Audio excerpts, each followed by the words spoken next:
1절부터 8절까지 말씀을 우리 한 절씩 교독합니다. 너희를 대면하면 유순하고 떠나 있으면 너희에 대하여 담대한 나 바울은 이제 그리스도의 온유와 관용으로 친히 너희를 권하고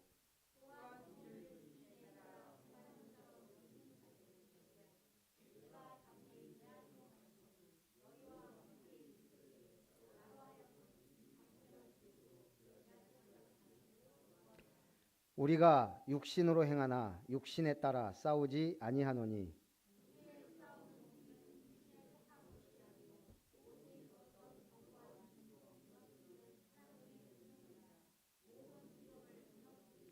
하나님 아는 것을 대적하여 높아진 것을 다 무너뜨리고 모든 생각을 사로잡아 그리스도에게 복종하게 하니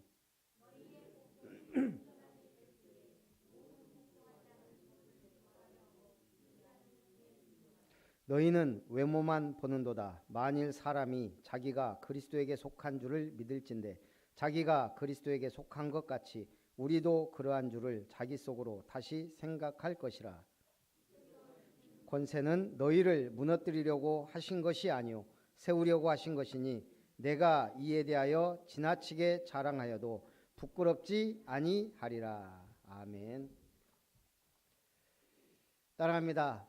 우리의 싸우는 무기는 오직 하나님의 능력입니다.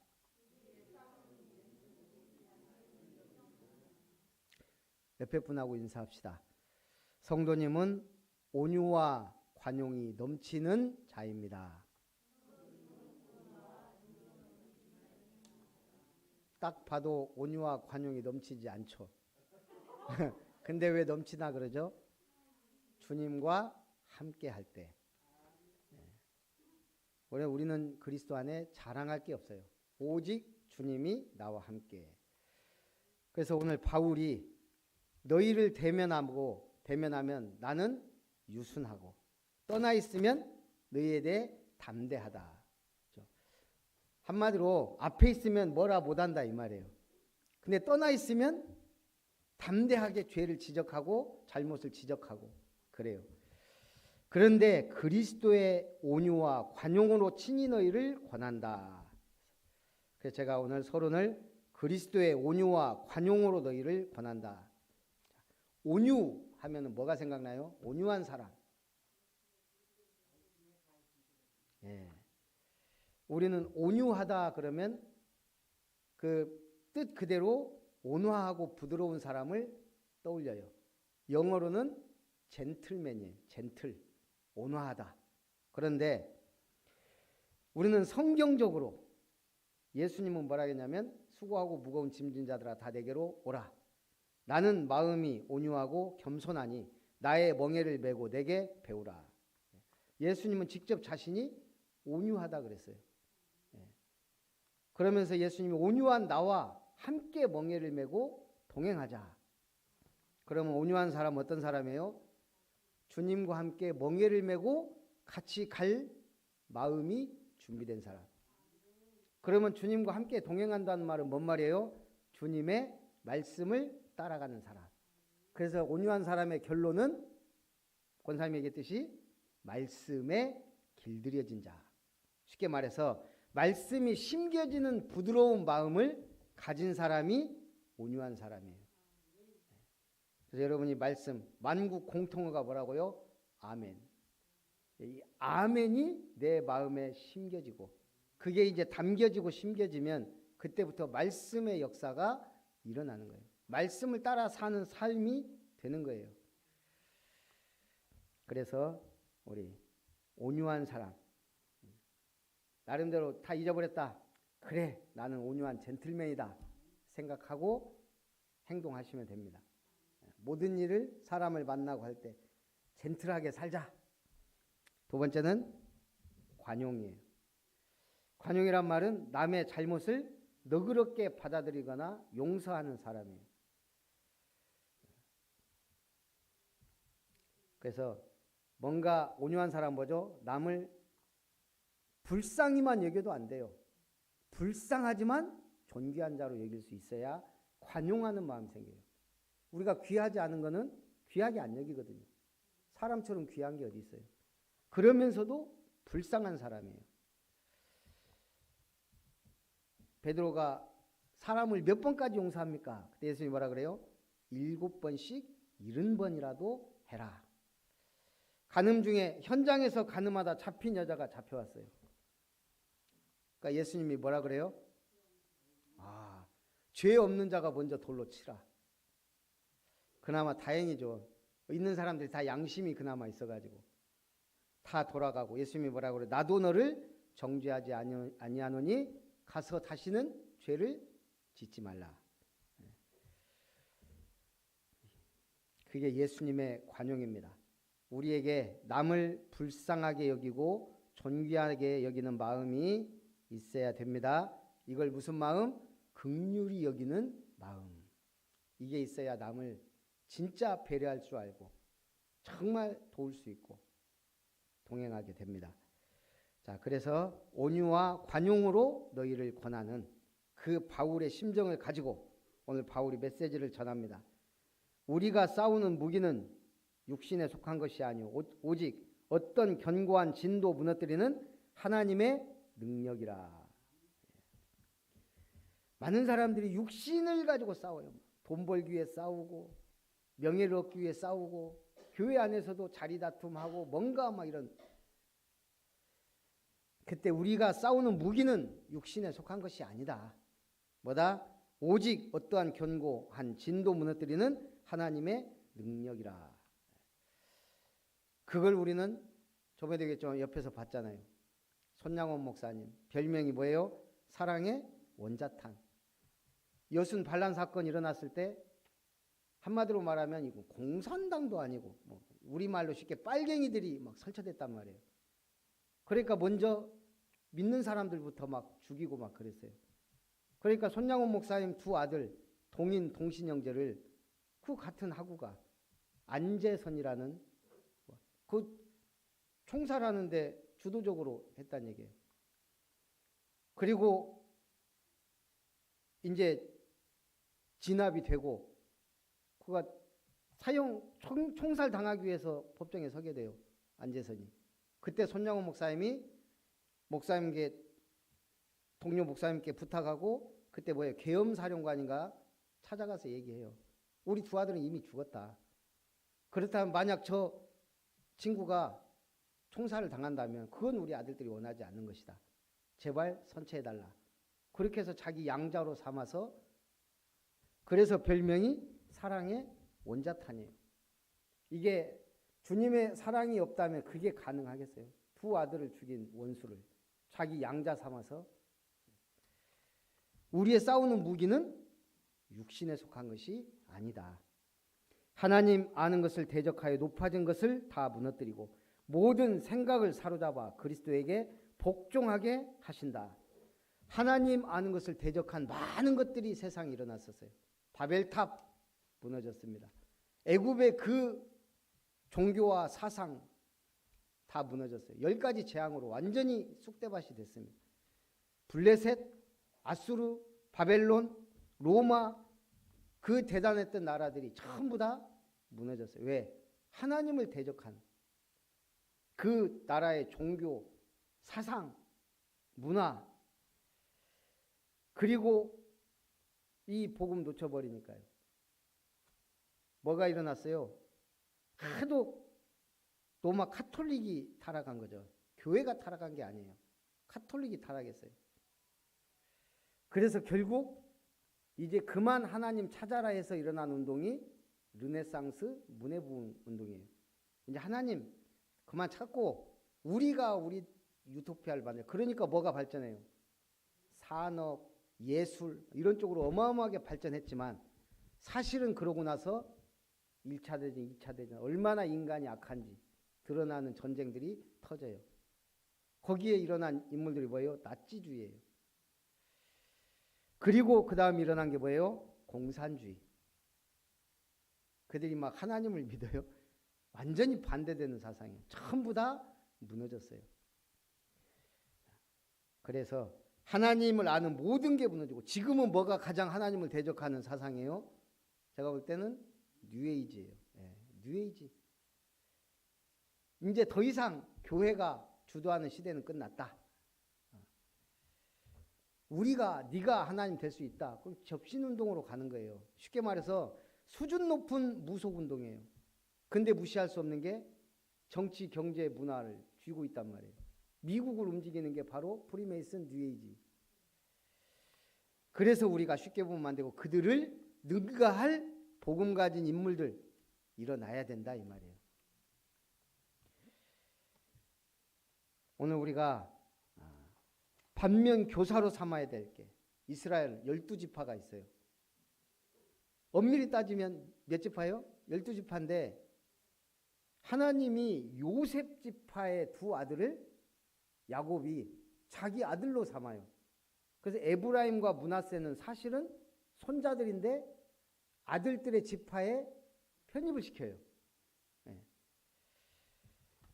그런데 그리고 나서 레위 지파는 그 가운데서 기업을 얻게 하죠. 그런데 놀라운 거는 계시록 7장에 보면 우리 유명한 숫자가 나와요. 계시록 7장에 뭐가 나오죠? 구원받은 몇 명? 14만 4천 명. 그러니까 어디서 나온 거예요? 12지파 곱하기 1200명인가요? 그래서 어쨌든 그렇게 해서 14만 4천 명이 하나님을 찬송한다. 이단들이 주로 이거 가지고 14만 4천 명만 구원받는다. 한마디로 줄 서라. 똑바로 헌금하고 신앙생활 확실히 해야 그 안에 들어간다. 미친 듯이 신앙생활 하잖아요. 14만 4천 명. 그 소수. 이거는 상징적인 수예요. 12지파를 상징하는 수. 근데 어쨌든 계시록 7장에 보면 그 14만 4천 명 쭉 얘기하면서 12지파가 기업을 쭉 나오는데 두 지파가 없어요. 무슨 지파가 없을까요? 거기에 단지파와 에브라임 지파가 없어요. 단지파는 왜 없어졌을까요? 이스라엘에서 호련히 사라진 지파가 단지파예요. 그러니까 오직 했으면 단지파가 쭉 돌아다니다가 한반도에 와서 단군이 됐다 뭐 이런 말도 안 되는 설도 있어요. 단군이 단지파에 무슨 근데 놀라운 건 어쨌든 단지파가 사라져 버렸어요. 단지파가 무슨 죄를 졌어요? 사사기에 보면 완전히 하나님 말씀하고 상관없이 자기들이 제사장 만들고 그 우상 만들고 그래서 단지파가 심각한 하나님의 말씀과 반대되는 우상 숭배에 빠졌다가 사라져요. 에브라임 지파는 또 왜 사라졌어요? 에브라임 지파는 제일 첫 번째 큰 잘못이 가나안 족속을 다 몰아내라 그랬는데 게셀 지파를 남겨둬요. 쉽게 말해서 이것들이 있어야 우리가 필요하다. 종으로 삼으려고. 아까운 거예요, 세상 것이.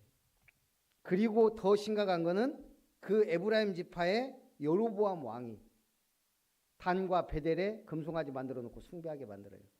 그래서 북이스라엘을 주도하던 에브라임 지파가 우상 숭배를 주도해서 완전히 없어져 버려요. 기업이 없어져요. 기업이. 그 다음에 없어질 뻔한 지파가 있어요. 무슨 지파죠? 사사기에 베냐민 지파. 거기도 왜 없어질 뻔했어요? 선지자 한 명이 자기 처갓집에 갔다가 돌아가는데 그 첩이죠. 그것도 첩. 완전히 그 동네 사람들이 와서 겁탈을 해버려요. 그리고 그 여자가 죽어요. 그래서 이스라엘 지파가 베냐민 지파에 가서 경고하니까 그것들 꿈쩍들을 안 해요. 그래서 이스라엘 지파와 베냐민 지파가 싸워서 베냐민 지파가 완전히 사라질 위기였어요. 400 몇 명인가 남아요. 우상 숭배. 단지파는 우상 숭배 때문에 사라졌어요. 에브라임 지파는 불순종. 없어질 뻔한 지파는 베냐민 지파는 음란. 제가 볼 때 제일 무서운 거 우상 숭배와 불신앙. 조금 죄가 덜한 거. 음란은 그나마 좀 덜한가 봐요. 어쨌든 이게 사라질 위기가. 오늘 우리에게 시사하는 바가 있죠. 우리의 기업을 우리가 왜 못 차지하고 응답을 못 받냐? 뭔가 이 육신적인 불신앙, 뭐 나의 탐심, 뭔가 나의 동기, 그런 것들이 있다는 얘기예요. 그래서 뭐라 그래요? 우리가 그리스도에게 속한 자다. 주께서 주신 권세는 너희를 무너뜨리려고 하신 것이 아니요 세우려고 하신 것이니. 세상 권세 가만히 보세요. 가진 자가 금방 무너져요.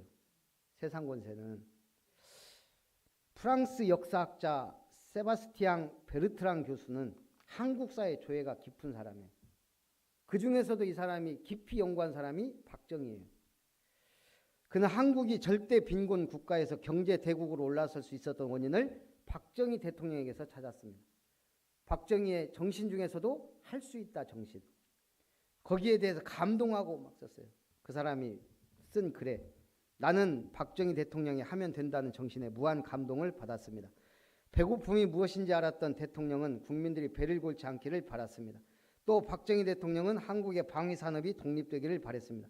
1960년대에 이미 무기 생산을 독려했습니다. 미국이 동맹국이긴 하였지만 한국의 자력 갱생을 추구하였습니다. 그렇게 1960년대에 시작된 방위산업이 금년 들어 170억 달러 수출에 이르렀고 바야흐로 무기 수출 세계 2위 자리를 넘볼 수 있는 자리에까지 오르고 있는 게 현실. 거기에 한국사의 정점을 찍은 사람이 박정희 대통령이다 라고 지금 이 사람이 극찬을 해요. 저희 같은 역사학자들은 과거에 일어난 사건들을 있는 그대로 보고 진술할 뿐입니다. 저는 박정희 대통령이 한국사의 정점을 찍은 분이라고 생각합니다. 한국은 냉전 이후 혼란스러운 상태였는데 박정희 대통령은 냉전의 희생자가 되지 않기를 강력히 바랐습니다. 철저한 애국자였고 조국에 대한 자긍심이 있었습니다. 한국이 암울한 상황에서 벗어나 능동적인 국가가 되기를 바랬습니다. 또 그렇게 실천하였습니다. 그래서 이 베르트랑 교수가 프랑스의 드골과 박정희 대통령을 비교하면서 나름대로 영웅이다 라고 했다 이 말이에요. 그런데 우리가 한국 사회의 중요한 인물인 것은 부정할 수 없어요.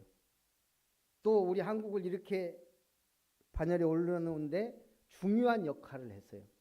문제는 본인이에요. 결말이 좋지 않았어요. 왜요? 사실상 독재, 독선을 했다 이 말이에요.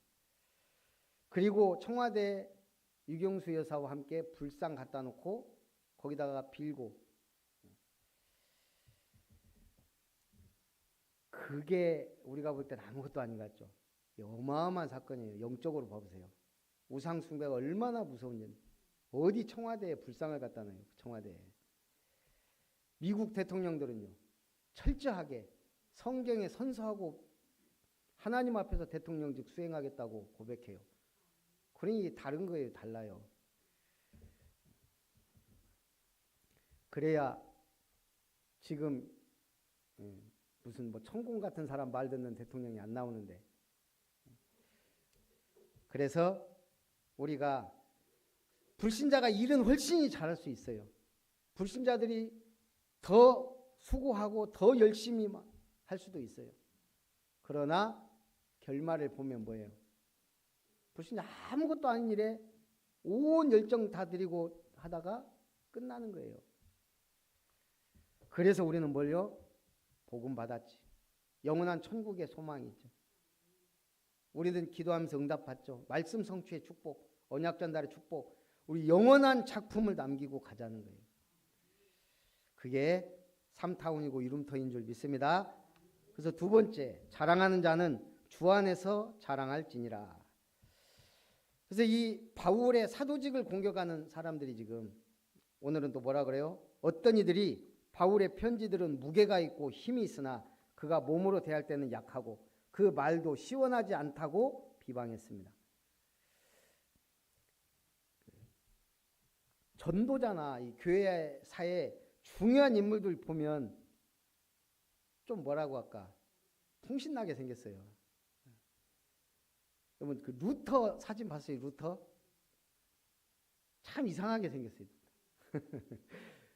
또 뭐 교회사 인물들 보면 제가 말은 안 하지만 캡틴 류 키가 본인은 평균이라고 하시지만 좀 그렇죠. 하나님이 특히 뭔가 좀 연약한 자, 교만할 수 없는 자들을 쓰신다는 얘기예요. 바울도 마찬가지예요. 지금 바울이 편지를 보니까 막 힘이 있고 능력 있는 것 같지만 막상 그 메시지 들어보면 별거 없더라. 말을 잘 못한다. 또 뭐예요? 그 몸 봐라, 그 몸. 뭔가 이게 사람들이 볼 때 뭐라 해야 돼요? 뭔가 있어요. 그래서 바울이 뭐라 그래요? 나에게 하나님이 육체의 가시를 주었다. 그게 얼마나 고통스러웠는지 사단의 사자다. 이게 고린도후서 12장에 나와요. 그래서 바울이 그걸 몇 번 기도했다고요? 3번 딱 기도했어요. 3번. 근데 하나님은 어떤 응답을 주셨죠? 네가 받은 은혜가 너무 크므로 너무 자만하지 않기 위하여 너에게 준 하나님의 은혜의 선물이에요. 그럼 그 육체의 가시, 사단의 사자가 뭘까요? 아무도 몰라요. 바울이 얘기를 안 해놨어요. 그래서 추측을 하는 거예요.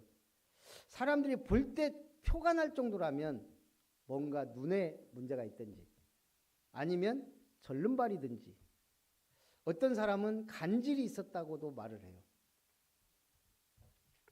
알 수는 없지만 거기에 언어장애가 있지 않았을까라는 말도 있어요.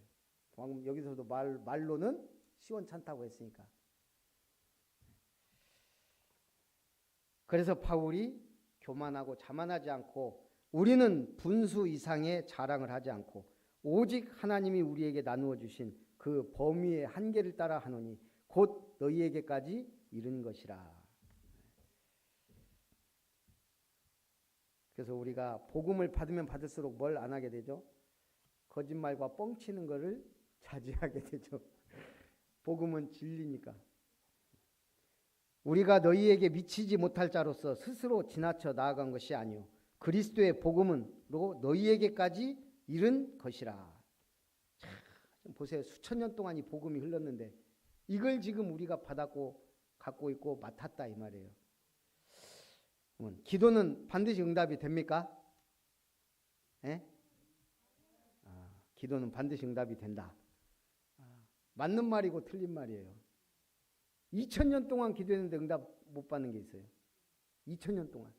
하루도 빠지지 않고. 그것도 간절히. 그게 어디예요? 지금도 예루살렘 통곡의 벽에서 기도가 끊어지질 않아요. 하루도 빠지지 않고 계속 머리 찧어가면서 눈물 흘려가면서 기도하는 통곡의 벽. 2000년 동안 기도가 끊이지 않았어요. 무슨 기도하겠어요, 그 사람들이? 예루살렘 성전 회복. 지금 그 자리에 뭐가 있어요? 번쩍번쩍 금으로 지붕을 둘러싼 모스크 사원이 있어요. 2000년 동안 기도가 앞으로도 주님 오시는 그날까지 기도가 끊어지지 않는 곳이 거기에요. 절대 응답 안 될 곳. 그런데도 계속 하고 있어요. 예수님이 뭐라 그랬어요? 돌 하나도 남지 않고 무너뜨려 지리라 했던 그 성전이에요. 그리스도가 이미 오셨는데 그리스도는 못 알아보고 그 성전 회복하게 달라고 그렇게 지금 간절히 기도하고 있어요. 그 정도예요. 수십 년 동안 그곳 회복하겠다고 십자군 논쟁 일으킨 게 유럽이에요. 회복했어요? 이상하죠. 그것만큼 안 되죠. 기도 응답 안 되는 기도가 있다 이 말이에요. 그래서 우리는 뭘 붙잡고? 언약 붙잡고 기도하는 거예요. 말씀 붙잡고 기도하는 것이고 복음 안에서 기도하는 겁니다. 자랑하는 자는 주 안에서 자랑할지니라. 옳다 인정함을 받는 자는 자기를 칭찬하는 자가 아니요 오직 주께서 칭찬하시는 자니라.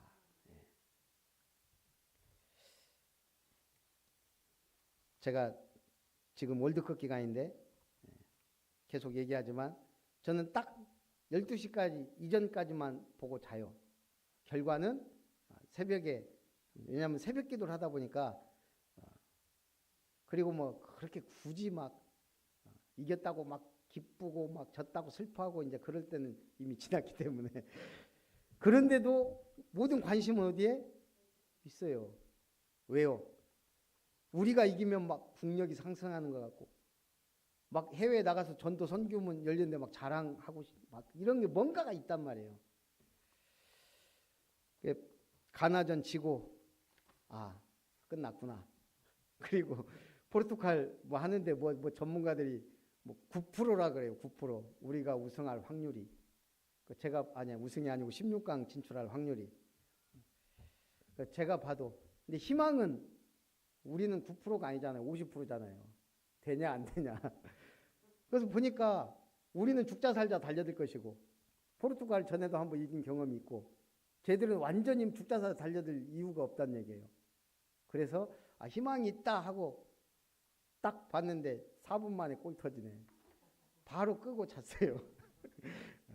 포기는 아니고 그냥 더 봐봤자 속 썩그렇고 잠도 못 자고 새벽기도 지장되고 새벽에 눈 뜨자마자 확인했는데 이게 웬일. 도하의 기적. 와 16강 진출까지 깜짝 놀랐어요. 전 뭔 징크스가 있냐면 제가 안 보는 게 잘 돼요. 이상하게. 기분이 그렇게 좋더라고요. 왜? 뭔가 희망이 우리가 막 월드컵 저는 우승해봐야 뭐 그게 그렇게 중요하지 않아요. 뭔 희망이죠? 나한테 희망이 생기는 거예요. 나한테. 우리 교회에 희망이 생기는 거예요.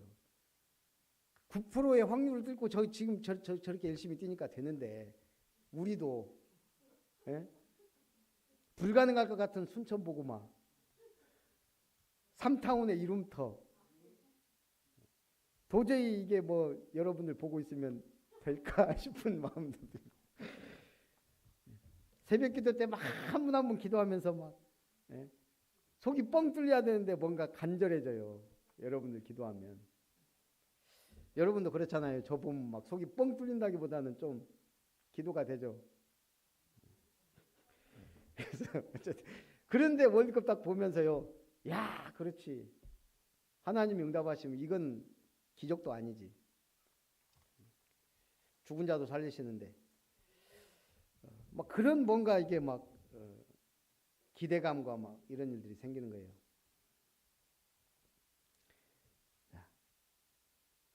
이 다락방 목사님 되면요 굉장한 그 부담이 있어요. 막 누리면서 부담이 있어요. 성경적 전도에 대한 부담. 뭔가 이 다락방이 되어져야 된다는 그 뭔가 속에 늘 그게 있다고요. 그래서 제가 오직하면 내년도 마가다락방 회복이에요. 망대를 세워라. 속 사정은 뭐예요? 마가다락방을 세워서 초대교회가 했던 다락방 운동을 하자는 거예요. 그거 안 하면 결국 우리는 부흥돼도 문제고 안 돼도 그렇고 아무것도 아니에요. 다른 우리가 일반 교단과 그 옛날에 류 목사님 막 청문회하고 할 때 지금 계속 방송에 나오는 내용이에요. 그 상대편 목사님이 딱 공격하잖아요. 뭐라고? 천사가 우리 종입니까? 옛날에 막 초창기 때 막 사단 결박권, 천사 동원권 막 그렇게 썼단 말이에요. 류 목사님이 딱 한마디 뭐라고 한 줄 아세요? 여러분 같으면 뭐라고 하겠어요? 천사가 종입니까? 그러니까 류 목사님이 딱 한마디 그럼 주인입니까? 이게요 그냥 나오는 말이 아니에요. 현장에서 누려보지 못하면 귀신이 떠난다? 이게 사역을 해보고 무속사역, 귀신사역 들린 사람들 안 해보면 귀신 얘기 절대 안 해요. 못해요. 실체도 없는 귀신에 대해서 어떻게 얘기해요. 그러나 귀신 들린 사람이 떠나고 치유되고 막 아니면 계속 메시지 전하면서 이 변화되는 걸 보면 당연히 나오죠. 귀신을 강조하는 게 아니고 이 복음의 능력에 대해서 귀신 역사를 강조하게 돼 있어요. 저도 무속사역 해보니까 알잖아요. 무속인들이 우리 전도하러 가면 귀신같이 알아요.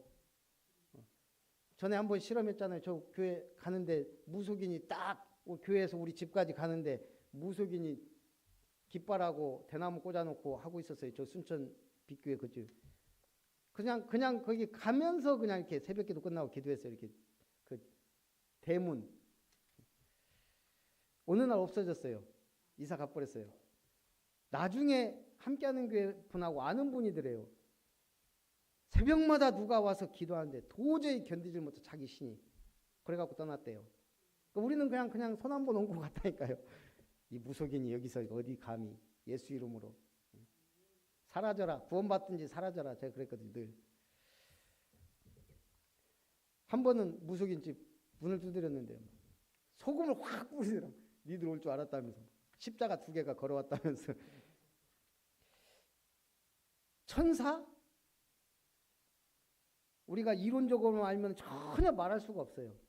그러나 현장에서 사역해보고 하면은 아니, 천사가 종입니까? 그 말을 했다는 말은 그러면 천사가 없습니까? 우리가 복음을 위해 할 때 천사가 심부름하는 게 맞잖아요. 우리가 천사 와라 가라 이게 아니잖아요. 그렇게 수준 낮으면 어떻게 하겠어요? 우리가 정말 주의 일을 하고 영적 싸움을 싸울 때 천사가 돕고 하는 게 당연한 거죠. 야, 그 말 듣는데 정말 시원하더라고요. 천사가 그럼 주인입니까? 예, 우리가 이 은혜가 임하고요. 하나님의 이 말씀의 사역을 하다 보면 그런 참 지혜라는 게 생겨요. 예수님 보세요. 얼마나 멋있게 사역을 해가세요. 전 참 예수님의 사역 보면서 역시 대단하다. 대단할 정도가 위대하다. 말 한마디 한마디가. 우리가요 복음 누리면 그렇게 돼요.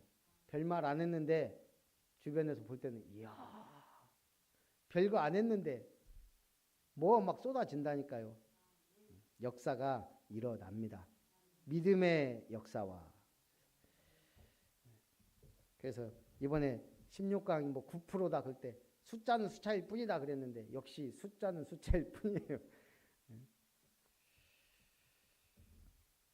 결론입니다. 항상 고백할 것. 제가 늘 하는 고백이에요. 주는 그리스도시요 살아계신 하나님의 아들이십니다. 그러면서 늘 고백하는 것. 오직 예수, 항상 예수, 완전한 예수, 영원한 예수. 저는 그냥 심심하면 제 속에서 기도 막 하려고 막 복잡하잖아요. 기도 많이 하면 기도가 되어져야 되는데 이 속에 다 들어있어요. 오직 예수. 창세기 3장의 모든 문제를 해결하신 예수가 나와 함께. 항상 예수. 나는 부족하고 연약하지만 세상 끝날까지 주님이 나와 함께 계신다. 임마누엘의 예수를 고백하는 거예요. 완전한 예수. 우리는 늘 부족하고 연약해요. 자꾸 넘어지고 자빠지고 계속 사건, 사고, 문제는 끊임없이 일어나요. 완전한 예수가 나와 함께 계시기 때문에 상관없다. 문제없다. 그 고백이에요. 영원한 예수.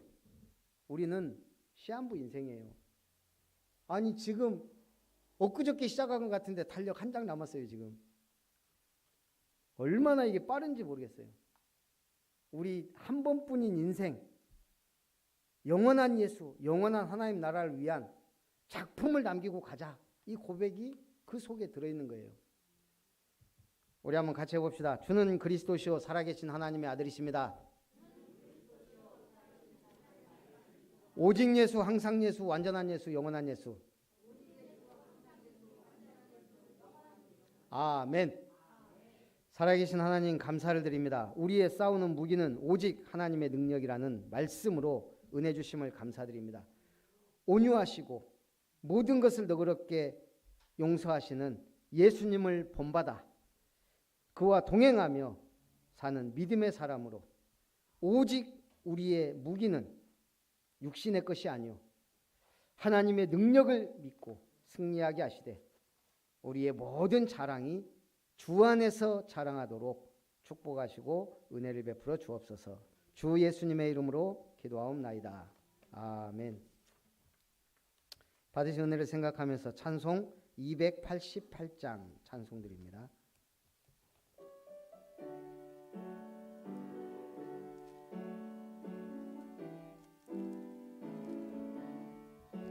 예수를 나의 구주 삼고 성령과 피로써 거듭나니 이 세상에서 내 영혼이 하늘의 영광 누리도다.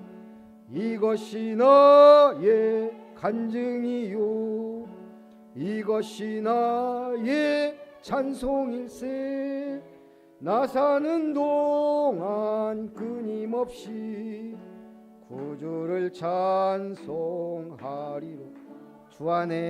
주 안에 기쁨 누림으로 마음의 풍랑이 잔잔하니 세상과 나는 간 곳 없고 구속한 주만 보이도다. 이것이 나의 간증이요 이것이 나의 찬송일세. 나 사는 동안 끊임없이 구주를 찬송하리로다. 아멘. 살아계신 하나님, 은혜와 사랑을 감사드립니다.